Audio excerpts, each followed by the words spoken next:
Ah, Sean. Oh, look. It's already mic'd up. How convenient. This is Sean, everybody. He's the newest colleague at the York store. And I've got a proposition for you, mate. Go on then. I think we should go to our local physical media store and we should pick 3 4K Blu-ray movies that you like, so you get to decide. And then we're going to come back here to the experience room and we're going to talk about them a little bit and what we like and what we don't like about them. But you get to keep them. Deal. Brilliant. Grab your coat.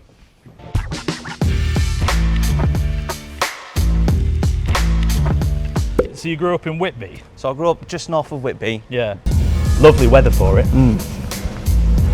We've arrived. Right, Sean, we'll give you 10 minutes, 10 minutes? 5 minutes? 5 minutes on the clock, 3 movies, 50 quid limit, off you go. Let's do this. Yes.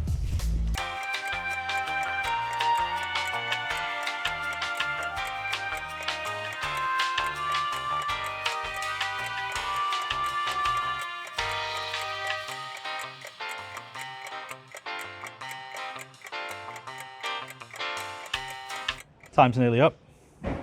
Wonder what he's going to get. What would you get? Oh, I think I'd have to go for, you know, I'd maybe even do Avatar on Thursday. Even though, what's going on? Sean. We're out of the rain and we're back at the York store in our great experience room here, and we're going to go through what Sean picked. What did you get? So the first option, Rambo First Blood. Nice. Hell of a lot of nostalgia for me. Me and my dad every Friday, taking turns, picking a film. So that started me on that old 80s. The action movie vibe. Action movies. So what, you pick a film, he'd pick a film He'd every pick a week, film, and yeah. then so this was this your pick or his pick? This was his pick because he went, pick. you have to watch the Rambo films. No, this is great as well because it's one of the great things about like Blu-ray and 4K in general is anything that was shot on 35mm film back in the day before everything went digital. You're going to see quality in this that you never saw in VHS, DVD, or maybe even Blu-ray to an extent, even though this probably would still look really good on Blu-ray. And what have we got on the back of here? We've got, so this has got HDR, obviously. Do you want to let us know just a little bit about what HDR is? Yeah. So, well, in an example with First Blood, it did look quite grainy and dark. Yeah. Having that HDR, also known as high dynamic range, it's going to allow much more points of brightness going in on screen, so you can see more than just one tree in the background. Yeah, so the brighter parts are brighter, the shadowy areas of more detail. Yeah, that's it. You're getting so much more than you would have ever seen when you first watch it. That is a great first choice. What's your next choice? Next one, American Psycho. Ooh, yeah. I'm a bit of a horror nerd. I do like my old school slashers. Yeah. And I liked American Psycho because it was away from Scream and Halloween of just someone going at it. Yeah. Psychological thriller slasher horror, really. Like, I've got to admit that I only saw this for the first time about 2 years ago after seeing little clips. This has been memed to death by your generation. There's a bit of an age gap here. There's a 14-year age gap. This has been memed to death by his generation, but I think all the Gen Zers actually, when they were done, you know, making fun of it, went, oh, this is actually a great film. This is easily one of Christian Bale's best films as well. I don't think anybody would disagree with that. This is kind of the film that really, I know he was in like Empire of the Sun in the 80s and other films like that, but this was his kind of big breakout film, I think it's fair to say. That's when people took notice. It really took notice, and this was still a full 5 years before Batman Begins as well. So he was like 25 when he did this, which is insane. So this one has the Dolby True HD Atmos soundtrack. So this, especially in a room like this here at the York store, we've got the Dolby Atmos installed. So we've actually got a 5.1.2 system in here. So we've got 2 Atmos speakers in the ceiling, and that gives you those extra height channels of atmosphere. Little things that you just sort of, it's subtle sometimes, but a film like this as well, where he's in his head so much, I don't know, you might hear his voice come through the upper channels or something like that. This is a great pick. Are there any special features on this one? Deleted scenes, director's commentary, a general from book to screen adaptation, because apparently the book's very different from this as well, isn't it? There was a lot of controversy in making that. Yeah, and that's really nice. This is the thing as well, that again, you were right on the tail end of it, being the age you are, and I was completely absorbed in it. The great thing about DVDs, Blu-rays, 4K, even though it's less than nowadays, it's still special features. So you get audio commentaries, you get making-ofs. I wouldn't dare say it, I learned more from DVD making-ofs than I did from my film school. right? So that just says how useful that was back in the day. But yeah, this is a really great choice, and I would be tempted to watch this again purely because this is going to look even better on 4K than any previous versions, probably. Another great choice, so that's two of them. What's last? Last one, Dunkirk. Absolutely amazing. Yeah. Love war films, love Christopher Nolan films, best of both worlds. You're getting both of them in. Did you see it in the cinema? Didn't see it in the cinema. I watched poor DVD quality of it, and I must admit, a poor stream of it online. Fair enough. I think that's probably how most people your age have seen it, unless you were there for, you know, any of the... Because there was a big thing with this film that Nolan released it in digital widescreen, digital standard cinema. It was digital IMAX, so 4K IMAX. And he also released it on 35mm film. So in certain films, you could actually go, in certain cinemas, you could actually go and see it in 35mm. And the biggest format he released it on was 70mm IMAX. So in certain cinemas, like the BFI in IMAX in London, you could go and see it exactly how it was intended to be viewed in that big 1:3:1 ratio screen. So it's absolutely a huge screen. The really nice thing about this 4K as well is that any of those IMAX scenes that you watch in the film, it's going to pop between them. So you'll get some of it in widescreen and you get some of it in IMAX. And you really see all that extra little bit of all those little detailed moments that you don't get from lesser formats. You see on 4K because the scanning process picks it all out, and it's just going to look even better. And the sound on Dunkirk, I mean, even on the non-film version I saw at the cinema, the digital version, all of the Spitfire engines, the machine guns were like deafening, but in a really cool way. You know what I mean? But yeah, that's definitely. And you said you only really mainly seen this on streaming. Mainly on a poor streaming quality. What's poor streaming quality? Wi-Fi, probably run by a hamster. So that sort of speed we're talking about. So we're not talking lossless audio. No. We're certainly not talking this level Definitely of quality. No. Unfortunately, it has Harry Styles in, but no, I'm only kidding. Yeah, no, those are three really great choices. So we're going to give them a little watch now and have a little chat as well while we're checking them out. In this room as well, we're watching it on a projector as opposed to a TV.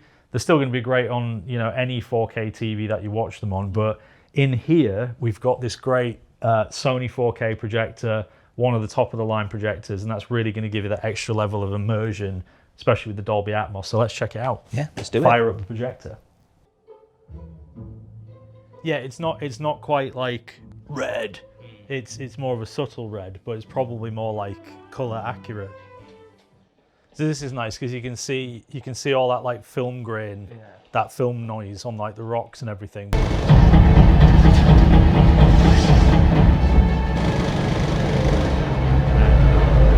So we've just checked out each of the three films on the projection system here, and we're just gonna have a little chat about it. So first up, we watched a little bit of Rambo First Blood. What did you like about the 4K version? How much detail I've never noticed before, but it still keeps its sort of authentic grittiness. Yeah, the 80s don't lose it. Film stock kind of look is you still there. feel nostalgic. Yeah, but you're just getting so much more in terms of its range. It's nice when they don't mess with how you remember the film looking, because that's so much of like a film quality can improve watching it on 4K as long as it doesn't kind of mess with that emotion that you had when you first watched the film. It's got to look like the film that you remember. It's just got to be better. Do you know what I mean? It's like better but not different. But that's what Rambo seems to have to it. There's a lot of film grain there, but it's tighter. There's better black levels. It somehow looks more like you're watching it on film than if you ever like watched it on DVD or VHS or anything like that. It's just really solid. Yeah, it's good. And we haven't checked out the special features on any of these yet, but you know, there's still time. I'm sure you will. Let's have a look. So go with the more obvious one first. Dunkirk. Yeah. How do you feel about that one on 4K? Particularly in the scenes of being at sea. Yeah. Just seeing all that detail, all that dynamic range going on, just how much brightness you can really get in there. Yeah. But for me, the big difference is that soundtrack. Yeah. Hearing the Spitfires, hearing the ships going on, hearing that sense of dread.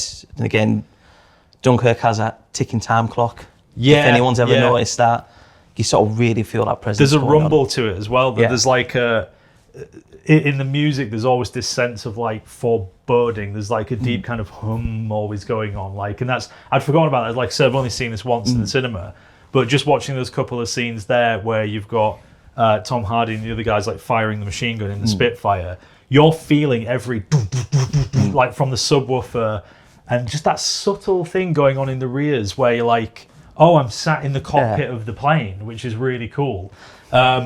And it's also got IMAX enhanced features on there, so even the moments of the film that pop into IMAX ratio is taken into account on here, sort of in the same way that HDR is. They know that there are IMAX scenes in the film, so it's going to make sure that it's showing you as clearly as it possibly can all of that information, all of that screen space, that screen real estate. Really good film. Like I can't, having just watched this couple of scenes on here, I can't wait to get this myself and put it on my system. I'll borrow it from you at some point. Absolutely. You know, I think it's only fair. And then the biggest one is that we want to talk about in terms of difference between the blue, because on here you get the 4K Blu-ray and the regular 1080p Blu-ray. But what did you notice? Because we tried the 1080p Blu-ray first on Ben's recommendation. And then we put the 4K on. But what would you say the difference is between the regular 1080p and the 4K Blu-ray on that? The Blu-ray felt more like, not enhanced, but a lot more colourful. Yeah, like turned up a notch almost. They wanted to show how vibrant it could be. Yeah. Switching then over to the 4K Ultra HD, just so much more realism for me. I mean, it could have been that thing, because I don't know when the original Blu-ray was released. It was probably maybe like late 2000s or some kind of a couple of years after Blu-ray first came out, probably. But they maybe messed with it a little bit just to show off that vibrancy. Like, oh, you ain't watching DVD anymore. This is 1080p Blu-ray.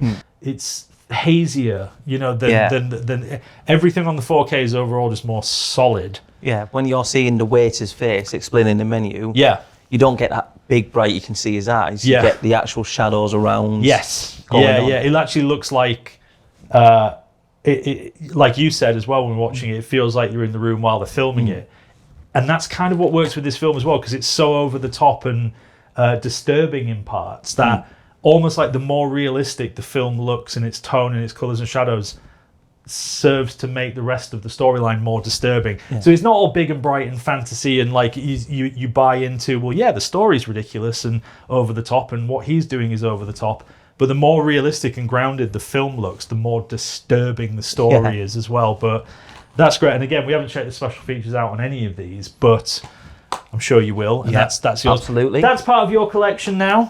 Thank you very much. Thank you very much, Sean, for doing that for us. You're very welcome. And we'll be doing these in some of our other stores as well. Maybe we'll look in some vinyls and we'll look in some CDs or what any of the other colleagues might want to show off for us. But thanks for joining us for this video. Cheers for doing that, Paul. It's been really cool. Paul? Who's Paul? Thanks for joining us for this video, guys. Sean, it's been a pleasure. Absolutely. I had any excuse to sit down and watch some films. If you want to check out some of your own film collections in one of our great experience rooms, we've got 51 of these in all of our stores around the country. So head down now and check them out with your own movies, and you can see what sort of thing you can get at home with the projection system and the surround sound and everything. Get in touch today. But if you've enjoyed this video, why not drop us a like and, you know, maybe I think it'd be rude not to, wouldn't to it? subscribe, maybe? Yeah, subscribe to the channel. We're going to watch the film now. You can go away.